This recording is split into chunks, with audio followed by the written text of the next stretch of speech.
Moving to the other side of the world is tough. We know this from our own experience of moving to Australia during a global pandemic. To help you decide whether a life down under is for you, this series aims to share with you the highs and the lows of the migration journey, hoping to help and inspire you to make the move yourself. If you're already thinking about moving to Australia, or you're not sure where to start, then this episode is sponsored by True Blue Migration Services. Speak to them today and mention us, and you will get a free visa assessment where they'll be able to tell you all of your options for moving to this beautiful country. Speak to them now on their website at truebluemigration.com.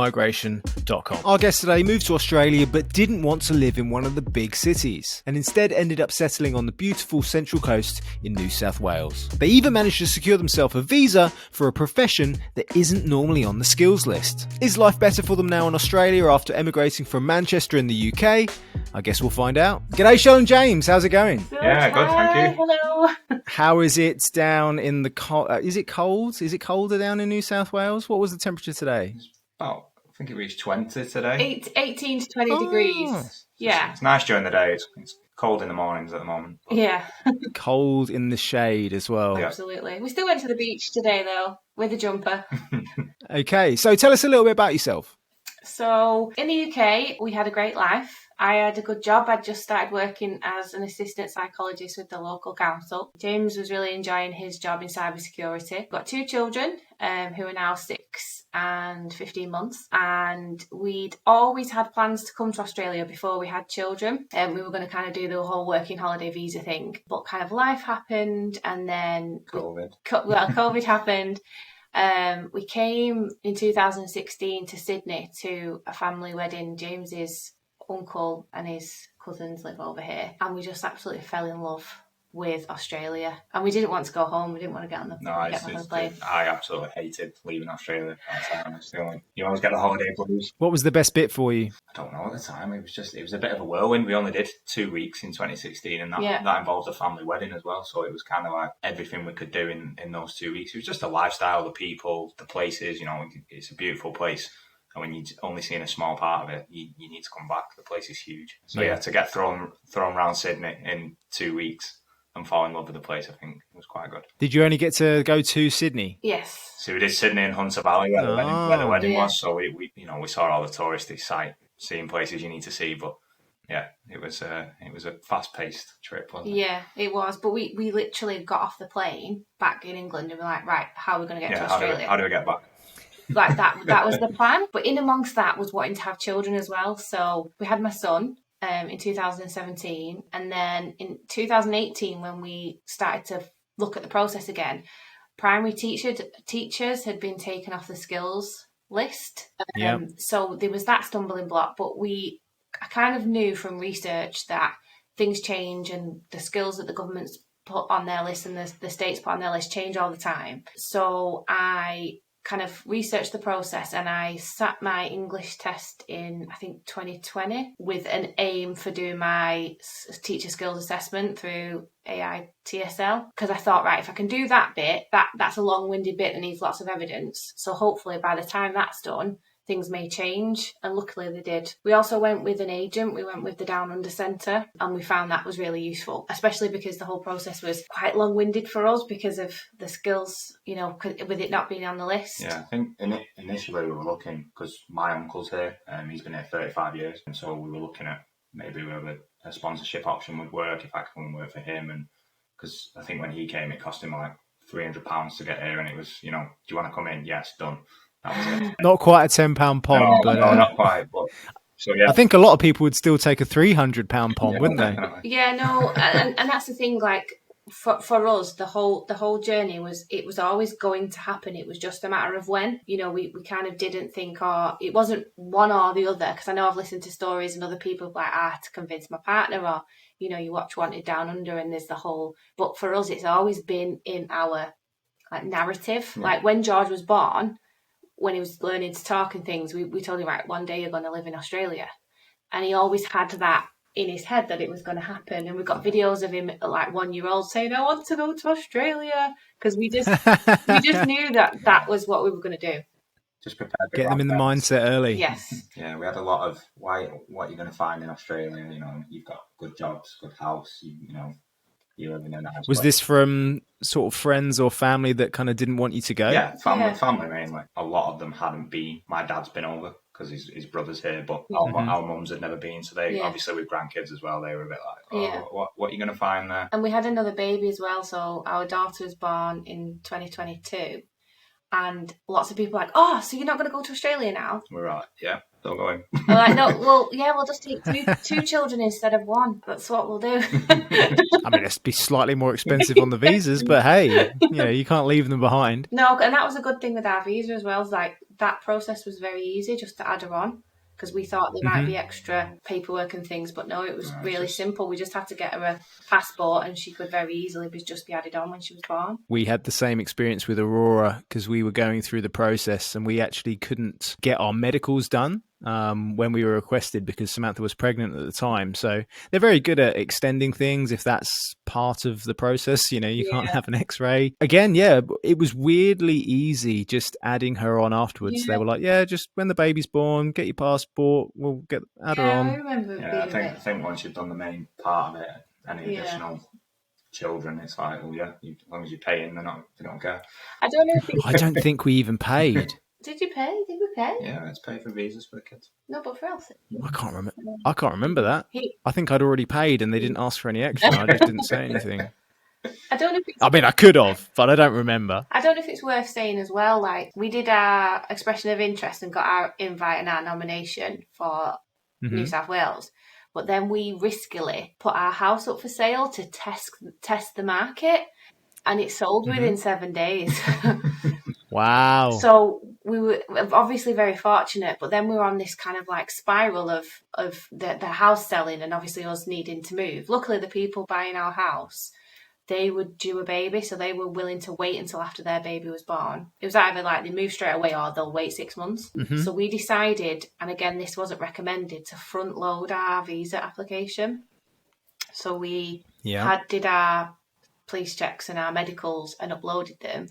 And then, like 2 days later, we got the visa grant. Because how long have you been in Australia now? For end of January. We arrived on Australia Day, so we'll never forget. Oh, wow. The day we You'll never forget that. 4 months. Especially as well if you stay for long enough and then you end up getting your citizenship on Australia Day. That will just be that'll be the day for you. Yeah. I mean, forget all of the other meanings that we don't really want to talk about because, we don't want to get into the politics of it. But for new migrants, Australia Day means a completely different thing. It means whatever you want it to mean, exactly. I guess. And we know it's controversial, but we just think it's poignant in our journey. And my birthday is Anzac Day as well. Wow. You'll always have a day off on your birthday. Just ticking all the boxes out. So what visa are you on? Just 190 PR, but skilled workers visa for primary teacher. Yeah, we were looking at one of the regional ones for a while when the primary teachers weren't on the A list. I can't remember how it works now. They were on a list, but it wasn't a high priority. Yeah. So we were potentially looking at a regional visa. And I worked in special needs as well. So I was a school Senko, which you'll know they don't have over in Australia. The role kind of doesn't exist. So I assumed I could potentially go down that visa, but again, as you probably know, it's very much specific to your qualifications and the direct experience you have. It's not to say that I guess you couldn't become a version of a Senko Absolutely. in Australia. It's just not one of those kind of transferable ones. You go, hey, you type in Senko onto to Seek and you're like, why are there no jobs? Yeah. So doesn't exist. But hey, I guess as well, if you are one and you're looking at jobs and you can talk about that kind of level of experience. Obviously, the terminology is all slightly different in Australia. But hey, I mean, the ability to work with a range of different students, it just makes you more employable, doesn't it? Yeah, absolutely. And I found some recruiters have been useful over here, but they're all based in Sydney. So obviously we've moved up to the Central Coast. So I'm going to be working as a casual primary teacher because they're in demand. So casual staff, I think in primary or in secondary, we're always looking out for them as well at our place. I dare to say it, but it's difficult to find a good one. It's not to say that we don't have any good ones, but if you are a good one, if you're a good teacher, it's recognised over here, isn't it? Absolutely. I think that's one of the reasons why, and you might found this when you're looking for teaching jobs, there's a lot of non-permanent roles advertised. It's always a contract for this or a year for that. And I think a lot of places just get wary in the sense of they don't want to offer a permanent position to someone who they then find isn't quite a good fit for the school. And then it's a bit like a probation element, isn't it? If you're any good, you'll be fine. If you're not good, and I guess it kind of works for you, doesn't it? I've worked at plenty of places, not necessarily just schools, and I've thought to myself, this isn't quite for me. And if you're on that kind of not temporary, but a fixed contract, you just kind of go, okay, thank you very much for your time, and we've all learned something, and hopefully it's all been positive. Yeah, absolutely. Look at it that way. I guess with your front loading as well, you applied at the time when all of the visas and everything started to open up. Yes. I guess it would have been a wary thing, wouldn't it, in the sense that had you front loaded with all of the COVID measures and the border shutting, that's when I'd heard that a lot of people were finding problems in the sense that, you're front loading and the process takes too long. But I guess now if you want to front load your visa application, the waiting times have come down so much that, it is actually a good idea if you want to try and speed up the process. Yeah, definitely. It was a chance because obviously the checks and stuff that you need have only got a limited amount of time on them. So you get front load and then they'd run out and it's an extra cost again that you've got to do your medicals again, your police checks again. Yeah. So it is a risk. Yeah, the medicals are the expensive one. Yeah, the medicals are. The police checks are, it's still a cost, but it's about 50, 60 pounds each. It's not a major cost. It's gone up that much. I think it was 40 when I did it. I think I'm sure it was 60. Yeah. I think what inflation. Those coppers got to get paid. We got the impression like we had like a 2-day window to do it because our agent, she was like, look, if you're going to do it, you do it now. She seemed to be quite like, No, that was that was when the primary teachers went on the list and she phoned us quite late and said they won't be on for long. She said, I've done this for 15 years. Primary teachers have never been on this list. Whatever you need to do, you need to start doing it now. And it wasn't late, but it was like late in the evening. So we did everything and it just went from there really quickly. But she phoned us and was like, they're never on this list. Do what you need to do. Yeah. I think that's what was surprising for us, that once the process started, it was like dominoes and everything just went really quickly. Yeah. So although the process feels like it's been happening for a very long time, once it kicked off, it was like, oh, right, okay, we're going. Did you find that using an agent also kind of helped you to organise yourself and get things moving faster? Because I'm trying to apply for schooling for Aurora at the moment, and I've got the forms there and I've filled them out and they've been sat on my desk for about 2 weeks because I needed to put a passport in and I didn't have a passport number at work and I've just found it. If it's just relying on me, things take ages. But to have someone on the end of a phone, on the end of an email going, have you done that form yet? Can you send me that form, please? Okay, all right, I'll get it done. Yeah. Like badgering you, it just makes it faster because otherwise I think I'd still be applying if I didn't use an agent. I was reluctant at first because it felt like, when you apply for your passport and the post office says, oh, we can check that for you for £100. Yeah. Like, I'm all right, I can fill a form out. But then when you look at what's involved, obviously moving to a different country and when they explained their process and what they do, it wasn't like an upfront cost. It was each stage was its own cost. So it was all broken down. So it wasn't as if it's like we need thousands of pounds straight away. For me as well, what was invaluable was their Facebook group and other Facebook groups that I found and Instagram basically. But having that community of other people going through it. This is one of the reasons I was really keen to do your podcast, because I followed you on Instagram for years. And I think those stories and listening to other people, they just give you a little bit more hope. And also you think, oh, I'm like them, or, that's the same for my situation. And I spend hours on Facebook groups and Instagram looking at the process and trying to navigate it. So, I think that's, for me, going with the agent meant this ready kind of made Facebook community that we could join, which was just a constant thing. And also like support, like mentally and emotionally, because it is emotional turmoil. And you have people within that group who just knew exactly how you were feeling at that moment. And when everyone around you at home just doesn't get it. Yeah, especially if everyone at home also wants you to fail and because they don't want you to go. It's like, I don't really want to talk to you about this. I also follow you on Instagram and I know that you've had an interesting journey to Australia. Tell us about your migration journey getting here, because I'm really jealous because we never got to do this. It was literally a case of get on a plane, otherwise you're not allowed in. Yeah, so we'd been to Australia prior in 2016, and we did the flight. We did Manchester to Dubai, Dubai to Sydney, straight through both ways. And it's not a fun flight. There's no point sugarcoating it. It's not nice. You're stuck on a plane for 20 odd hours, and it does get to you. This time, throw a couple of kids in the way as well, and it makes it even more interesting. And so Elsie, how old was Elsie? Elsie, our daughter's like 9 months. So we said, we need to break this trip up. How are we going to do it? And we literally sold everything in the UK. So we sold the house, the cars, property, like everything we owned was gone. Well, we're going via Dubai because we chose Emirates to fly with. Let's stay in Dubai for a bit. We've been to Dubai previously. My dad used to live there and work there. So we've been a couple of times. So we stopped in Dubai. We stayed at the Atlantis. Wow. We know it's once in a lifetime. That was it. We said, we're doing the trip. And you must have got a good price for your house as well. Yeah, we did. We definitely did. And that was the thing we thought, right, well, we're not doing this again. I joked, and I said, let's go to the Atlantis. Just joked, and then we looked into it, and I was like... That's the one with the slide that goes underneath, isn't it? Yeah, through an aquarium. Yeah. Did you do this? You must have done the slide. Well, yeah, you did. Yeah, I did. Yeah. I had to hold the baby. Well, you could have swapped. There's newer slides now. Yeah. That are even crazier. I didn't go on them. They're like the floor drops out from below you, and I've got children now. I'm not doing that. I'm always scared of those ones. What we did do was create a bit of a holiday snob in our 5-year-old son. So he went to Atlantis in Dubai, and obviously everything is outstanding, and that's the standard now. Exactly. So we got to Thailand, which was stunning, wasn't it? Like absolutely beautiful. But he kept comparing it and be like, oh, well, in Dubai we had this. He's going to be that kid as well now when he goes to school. He's going to, when we went to Dubai. Yes, I know. You got these other kids that have been like, they've only ever been camping out to somewhere, and they'd be like, where even is Dubai? Well, that's us really. Like, we're from Manchester and Oldham. Like, this is our kind of huge once in a lifetime trip. So it was nice to do it for him, but you're right. He's certainly got a bit of a travel snob now because of it.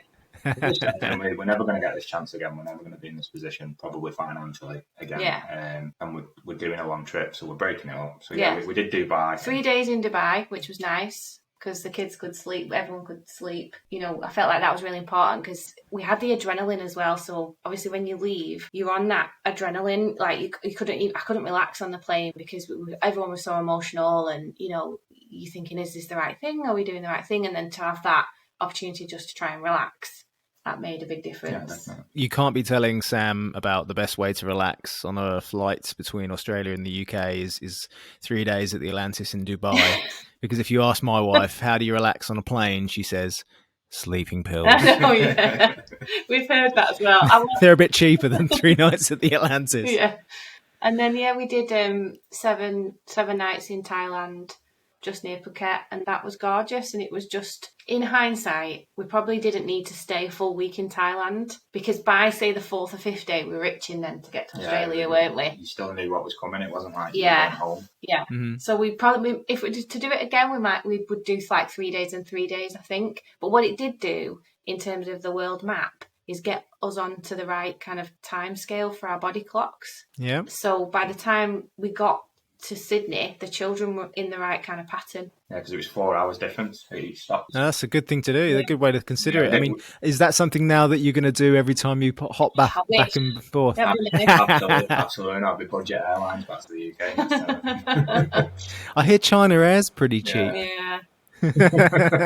So what's been your biggest challenge in the 4 months that you've been in Australia so far?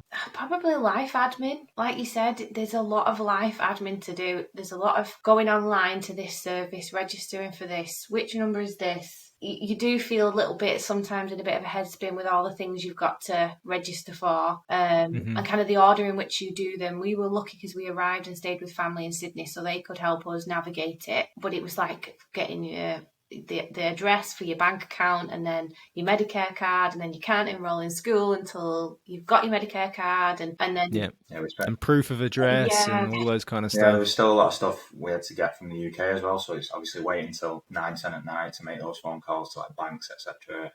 So the first few weeks was just life admin. And I had an issue. I don't know, I've still got the pre-Brexit passport because it doesn't expire for a couple of years. So it's still a valid passport. What's the issue? Because I've still got one of them.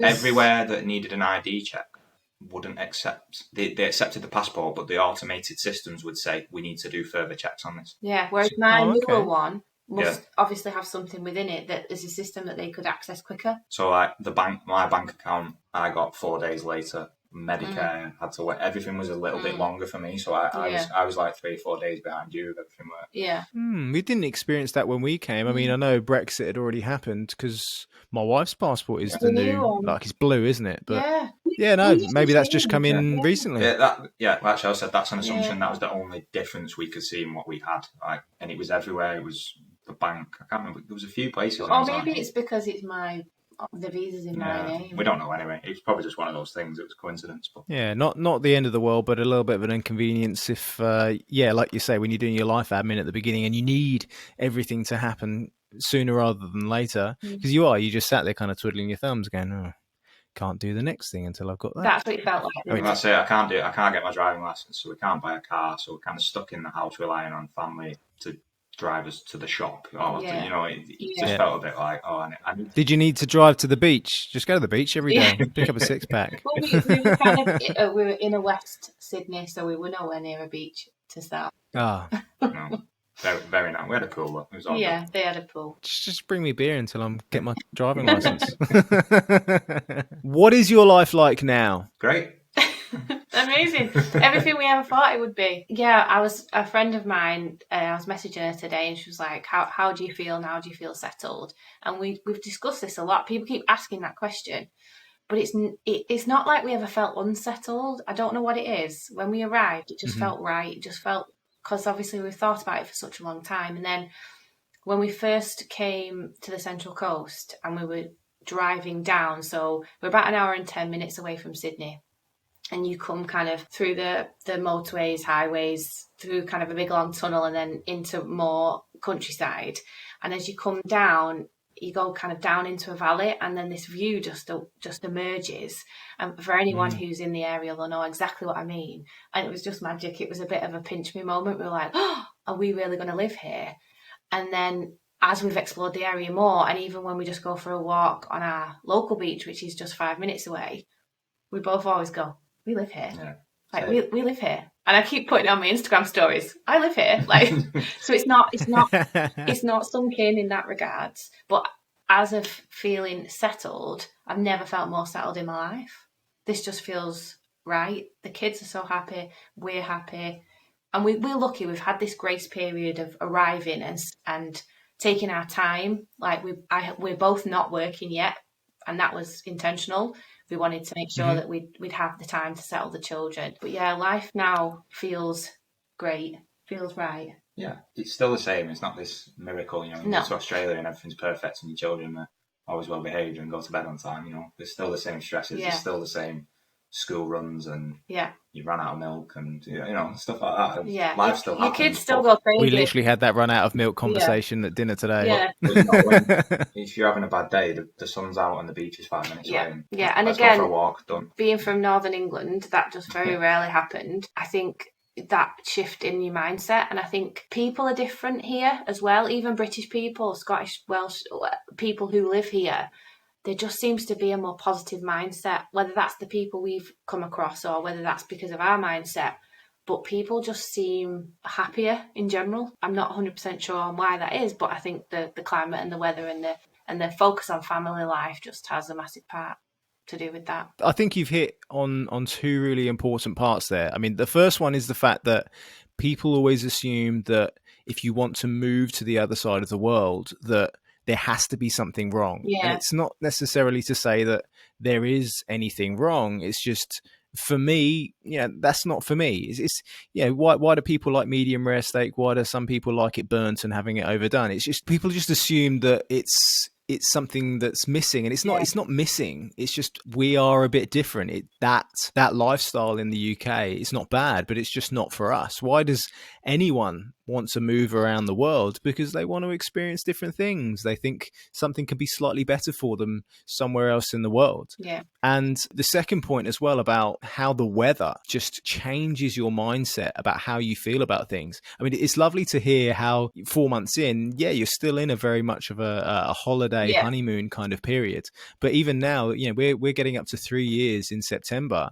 And whilst I don't feel like I'm on holiday necessarily every day, but it's very difficult not to still feel like you're on holiday when the sun's shining and, it's beautiful weather. You just kind of look out and the blue skies and you're like, life is good. Yeah.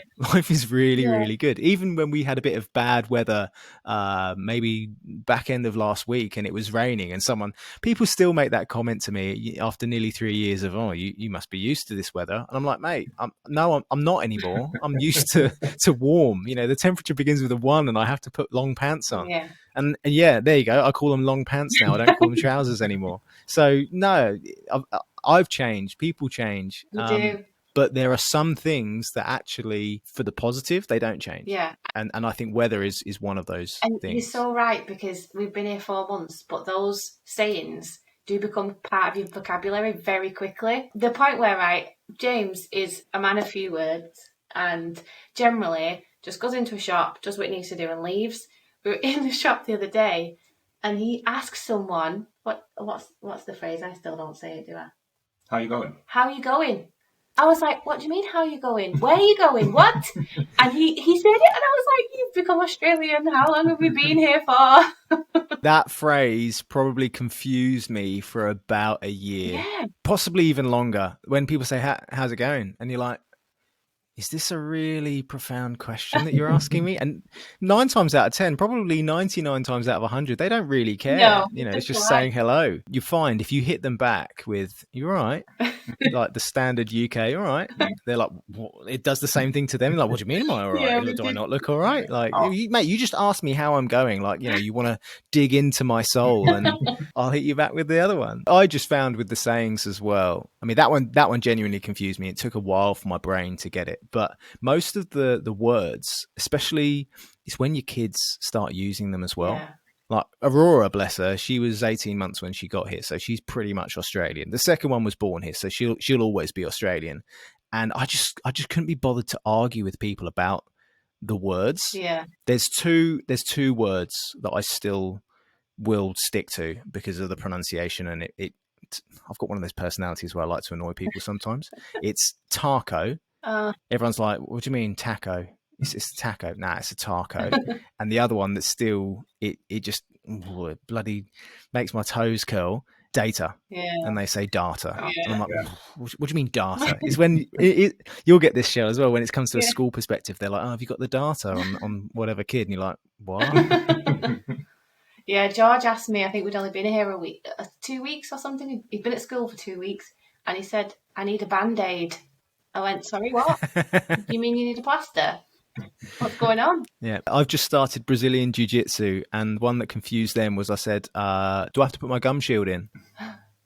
And they were like, what? A gum shield? And they were like, a gun shield? I'm like, well, I've got some guns, mate, but no, the one that goes in your mouth. So yeah, mouth guard. They're a lot more American than they like to admit sometimes. Yeah, definitely, and everything's quite abbreviated as well, isn't it? So George has got our son's got an invitation to the school disco, and it says floral theme, and I was like, what does it mean? It's got to go as a rave, like fluorescent? Yeah, that's what I think it is. But why not? That kind of confused me. Life's too short to say full words. Although I did message a friend this morning and said, do you want to go for brekkie? And I would have never said that in English. Have a smashed avo on toast. I had eggs Benny, mate. I had eggs Benny. Oh, there you go. Winners win.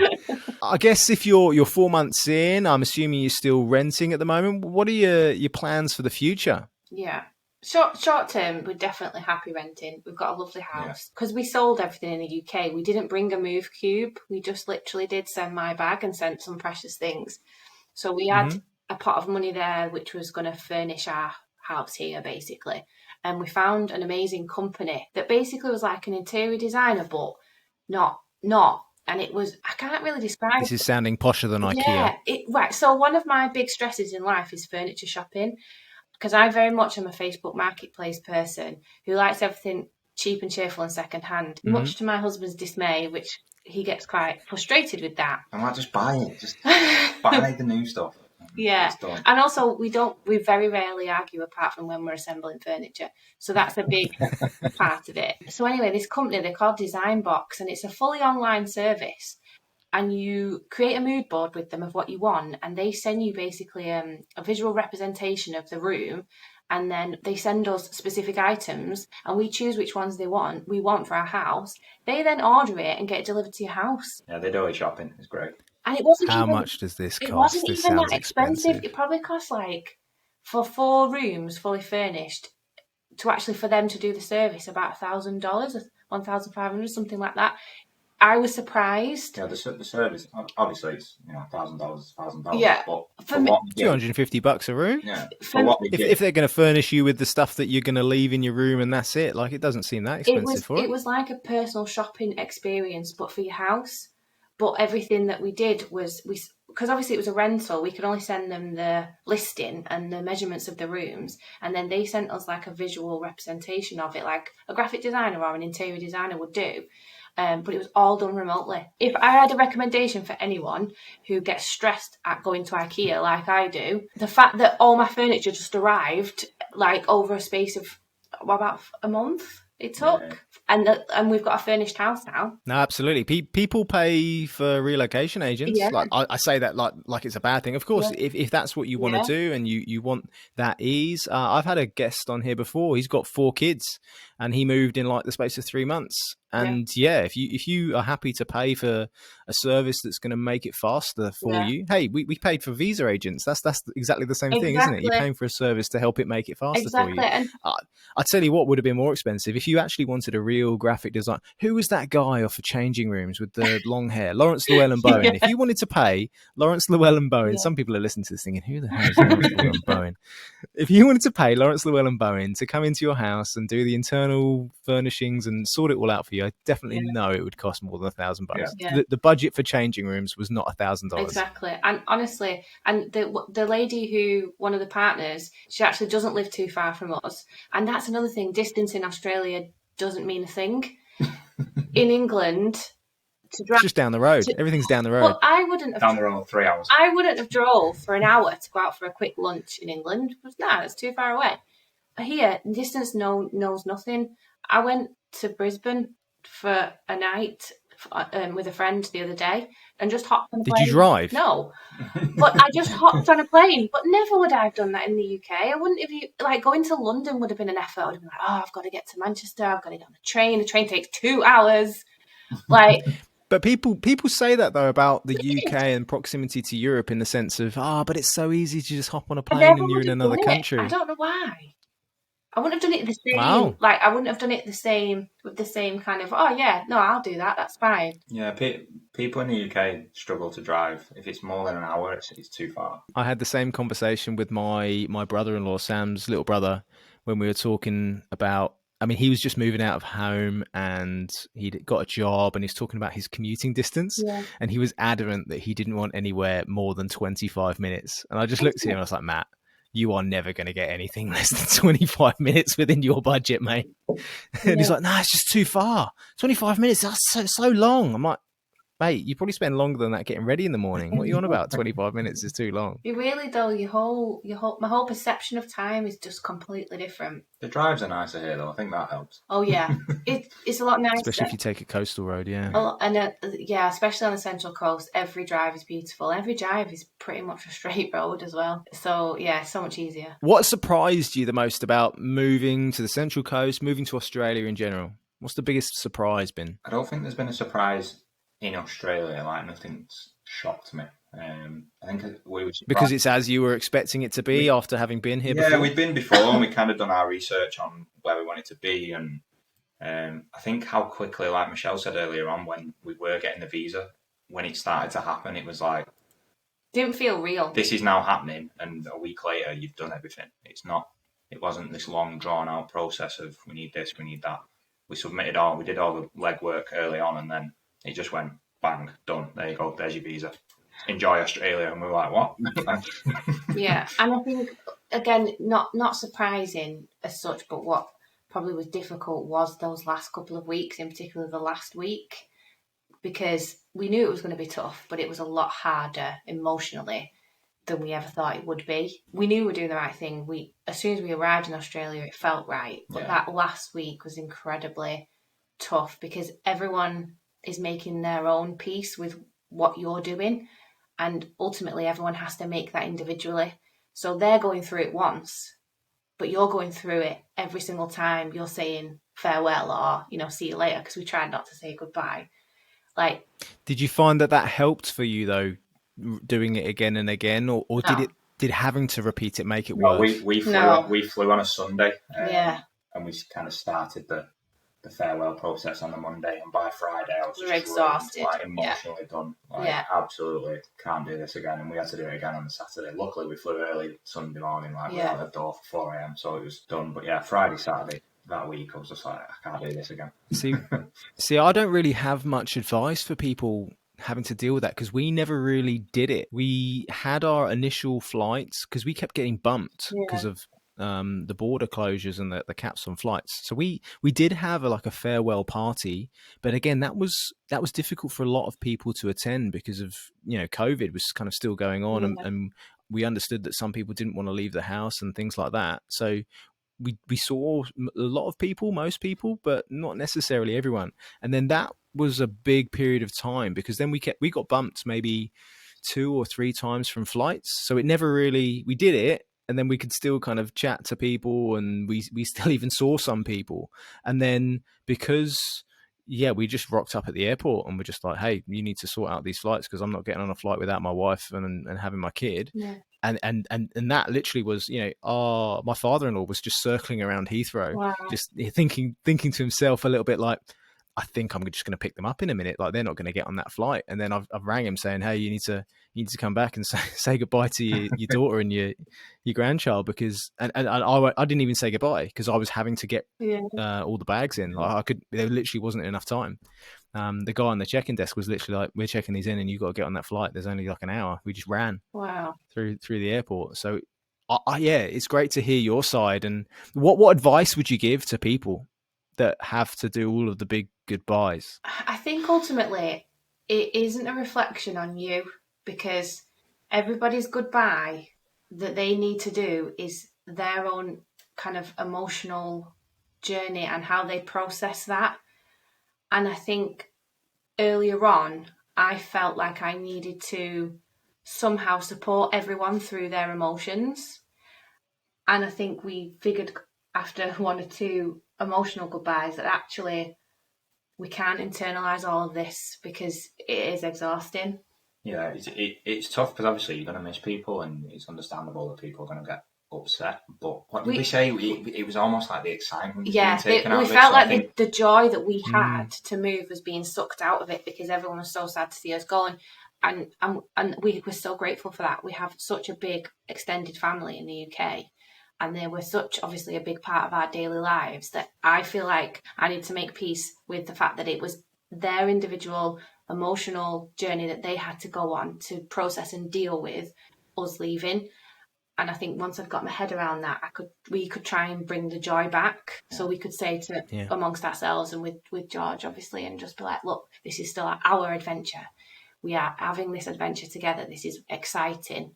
Because obviously he was only 5 and he was seeing people upset and crying and whatnot. So we very much wanted people to feel what they needed to feel, but try not to suck the joy out of it either.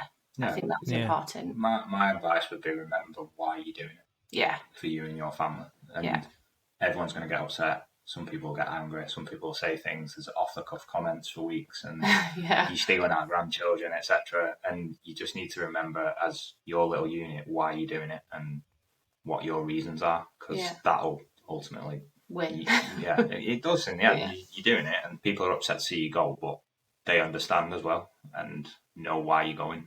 And all our parents, it's a tough one. And all our parents have booked flights, so they're all coming. There you go. You'll be able to see each other again. Exactly. It's not like it's the end. We've just got one after the other, haven't we? I kept saying to them, "Oh, it's only a day away."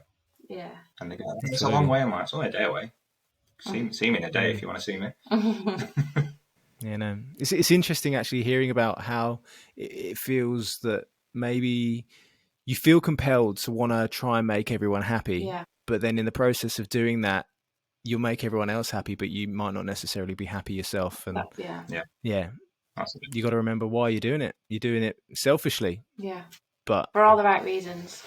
If you could do the whole thing again, what do you think you would change? Not have a big leaving party and then say goodbye to everyone individually. I think potentially we would just do one or the other, because that whole process just was exhausting. But I don't know if we'd do anything differently.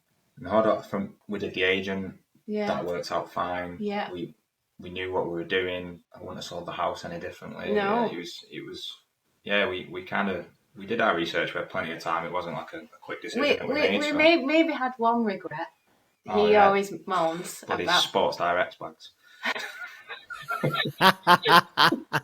So I'm sure they're fine. What's your regret about those? Well, I'm sure they're fine if you just go in direct, because you can hold a lot of stuff. You know, you can get like 2 suitcases worth of clothes in them things.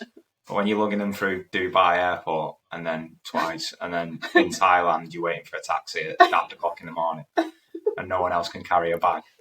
So this is not for the all most ergonomic bags. Is that what you're saying? This is for all the bag carriers who are on trips. Just get cases with wheels. How did they become a thing for like English people moving to Australia? I don't know. Well, that's the only reason I got them, because it was a thing. And it was like, right, it's time to get the Sports Direct bags. Yeah, and you were like, what are we putting our stuff in this? Hold on. What's wrong with the suitcase? It's got wheels. The first problem was at the airport. So we got to the airport and they're like, oh, you need to move some stuff out of this bag. Yeah. Now, obviously, we've packed this bag and sat on it and like closed it as best we can. So I opened it up and they're like, yeah, these bags need to go through a different security check as well. Yeah, because it's oversized luggage. So I'm like, I had to queue in a separate queue with these bags that are now split open, and I'm trying to fasten. Split? No, but not split, but they were open. So there's a bloke took pity on me in front in the queue, and he's like, right, I'll hold your bag, use it. And then it was like, oh, they were all organised, so we've got the kids' clothes in this one, and then you get to Dubai, and then everything comes out, and then it's like, right, ram everything back in. Got to Thailand, and same we're like, again. Yeah. Where's this? Where's that? Yeah. Yeah, by the time they're in a cupboard somewhere. I should have just burnt them. I was going to say, do you think you're ever going to use them again? I feel like we should have some kind of recycling system though. So I send them back to the next person who's coming on their journey. You should have a donate a bag service. That'd be great. Yeah, don't use it. Sending things between the UK and Australia isn't cheap. We sent a case ahead. Yeah, we did the send my bag this way, but I think he means like postage back home. Oh, yeah. Because it costs postage is expensive. I think Sam's dad sent like a little package of presents to Aurora on her first birthday while he was here. And I think when he said it, he said, I think the postage cost more than all of the things in the package. Yeah.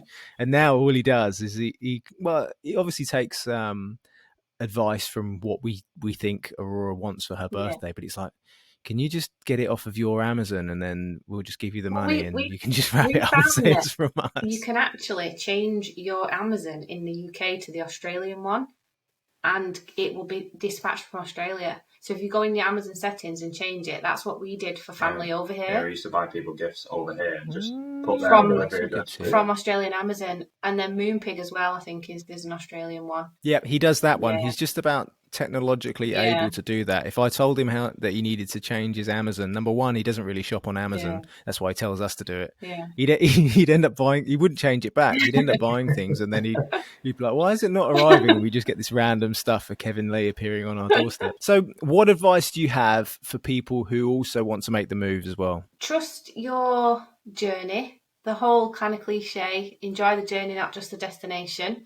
I think for me, joining a community through social media was really important. Documenting our journey on social media, because like that, my Instagram page became kind of like a journal, and just to have that outlet to voice what you're going through, what stage you're at, for me was really helpful. Do ask as many questions and connect with as many people as you possibly can. For me, kind of getting over here, the first thing I did, well, not the first thing I did, but one of the things I did was I went on like a retreat day, because my stress levels were quite high and I enjoy yoga and meditation and stuff. I went on just a day, I just needed my feet to touch the ground. I felt like I was still flying. And in that day, I met some friends that I'm still friends with now. So I think advice for people in the journey is enjoy it, document it so you can remember it, because it goes quickly. But then when you get here, try and throw yourself in feet first, because as soon as you do that, as soon as you start making connections, as soon as you start feeling like you've got a network, because I know that's what some people struggle with, finding that community and those friends and speaking to new people. So I think that's definitely something. We've got a little group of friends already, which we feel quite and James was out last night and had a few too many pints watching the football. Which football though? Which football was it? NRL. Yeah. Yeah, I was going to say. Yeah, trying to watch our football, you just can't do it. Not I'll stay up until 2 a.m. Get yourself out there straight away when you arrive, because making friends as a grown-up is hard. It helps when you've got kids, because they're your like talking point a lot of the time. But do that, because we found that Australians, especially on the Central Coast, are super friendly, and everyone's interested in your journey. Everyone wants to know where you're from. A lot of people don't understand the Northern English accent and often think we're Irish, which is a bit strange. But yeah, and then obviously just enjoy it and pinch yourself. Go for a walk on the beach and say, "Oh, we live here." I'd say definitely, if you're early on in the process, go with an agent. As I said earlier, I was reluctant initially because I thought, we can do all this ourselves. But it's not just the fact that they're ticking the boxes for you. There's a network there, and then even now we're here, it's still a thing, isn't it? Yeah. Like moving your money from the UK, they can tell you who to go with. You know, you're not digging around trying to find these people that you need to help you do these things. They can say, "Oh yeah, we know such a body. They recommended, they work with us for years. Use them." Yeah. And it just makes your life a lot easier because you've got 1,000 things to think about and sort out to get here. And if someone else is doing that for you, yes, there's a cost to it, but I'd say it's worth every single penny. Yeah. Just to make your life a little bit less stressful. And they can tell you where you're up to in the process as well, because sometimes you're waiting a long time and nothing's going on, and it's just nice to drop an email and they can say, "Yeah, we've done this. This is what we're waiting for. This is where you're at." As soon as we know anything. Whereas if you're doing it on your own, you just start twiddling your thumbs waiting for news. So yeah, that'd be my advice. Make your life as easy as you can. Use an agent, and like Michelle said, just enjoy it when you're here, because Australians are very welcoming. The banter's great. Yeah, I've had quite a bit of abuse off some of them, but all light-hearted and that means they like you. Yeah, exactly. It's all good fun. I like that. It's tough, but it's worth it. Yeah, you don't have to have thick skin, but yeah, those ones with thin skin, don't get offended easily, because they'll just do it more. If you bite, they'll go. Yeah, they sense the fear. Have you got any more advice? So one of the things that we did do, which I think was really useful, is we did a family resume when applying for our rental. What's that? So in Sydney, it's kind of in the media that there's a rental crisis. And one of the things that I found on one of the Facebook groups that I'm in was that people were doing a family resume, so explaining their journey, their family, their jobs, and actually including pictures of their home in England. Oh, wow. Because we were always homeowners in England, and obviously we've come to rent, so we don't have any rental history. Yep, and they ask you, they're like, "What do you mean you don't have any rental history?" It's like, mate, I've owned a home for more than 10 years. Why would I have rental history? Yeah. So we basically did it like a family CV. It was just a picture of us, who we are, like a bit of our personalities, like what the children enjoy, like our careers, our jobs. It was on one page. Yeah. Like one sheet. It wasn't complicated. Loads of information. But definitely we applied for the first house that we saw on the Central Coast that we wanted to apply for, and we got it, and we were so shocked because we expected it to be a very, very drawn out process. Even now I see people on Instagram and they're like, "Oh, it's the 6th one we've applied for, it's 7th one." It's not just a Sydney thing, it's all over, I think. All the big cities. Yeah, and then when we spoke to the agent, when we met her, she said it was your family resume that did it. She loved your story. She loved your journey. She just thought she would really like you living in her house. So we were like, "Oh, great." But yeah, family resume would be something definitely I'd recommend people. I guess that's what landlords kind of want to hear, really, isn't it? They've got so many people applying and going through their heads. All they want is they just don't want to have like the nightmare tenants. And if you can give them a bit more of an insight other than, some names on a form with no rental history, then it explains things. It just gives people a bit more of an insight. It adds that element of personality. And hey, it makes you stand out as well. Yeah, and we I've had never quite heard a of a good family relationship resume. with we had a good relationship with our estate agent who helped us sell our house in England.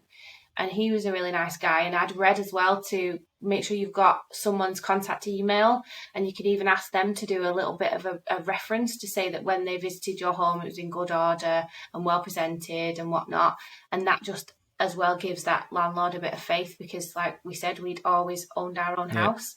So we never had any references to give, really. Yeah, we're not rented for like 20 years. So. Yeah. No, great piece of advice. Great piece of advice. Thank you. Look at different areas, because we knew we wanted to be a coastal location. We knew we wanted to have more of not a village life, because it's not. It's a very busy area where we are. But there's so much of Australia. Like, people do just assume, oh, I've got to go to Sydney or Melbourne or Brisbane or whatever. But there's so many places out there, and there's so many kind of rural opportunities. We even thinking of going south of Sydney towards Wollongong, and I think outside, you know, those boxes, because you'll find cheaper housing. There's more opportunities for rentals. Like, we got the first rental we applied for, and that in a rental crisis in Sydney was unheard of. We were shocked. But then the only flip side has been, I've only just got my daughter into daycare, and we arrived in January because there's been a massive baby boom, obviously because of COVID, because everyone had nothing else to do. And I haven't been able to, well, we could have worked because we could have shared childcare, but I didn't want to work until the children were settled. So Elsie's only just got in daycare last week, because there was literally, she was on 14 waiting lists. So just maybe think about which area you're going to go. Sorry, did you say 14? 14 waiting lists. Yeah. Wow. That's how many. Well, I guess it's a good thing that there was 14 daycares in your area. But I mean, seriously, that wasn't actually. They were quite far away. Screw the rental crisis. It's the daycare crisis. Yeah. So on the Central Coast, there is a daycare crisis. It's a recognised thing. And I think it's because a lot of, they're called Sydney Siders. So a lot of Sydney Siders are moving up to the Central Coast. Yep. And that's why, because obviously there's a lot of COVID babies, and the fact that so many people are coming up here, that the childcare centres can't keep up. So as soon as you know where you want to be, get your kids on the waiting list if they're not at school age. Just going off what you said then, like, obviously people know the big Sydney, Melbourne. Yeah. We're only an hour away.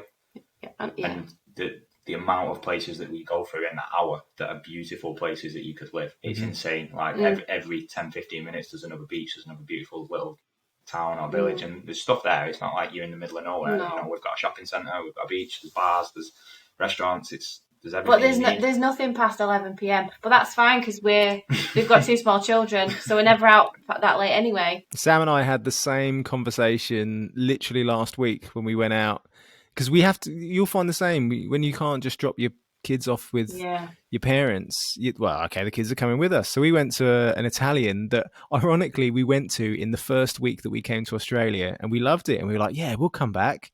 And it took 2 years. And we were walking around afterwards, and we saw a few little bars and stuff. I mean, it wasn't too late because we had the kids, and she did say, oh, where would we go if we wanted to go out? And I said, well, we'd just go on the train and go into Brisbane. It'd be like going into London for us, for where we lived.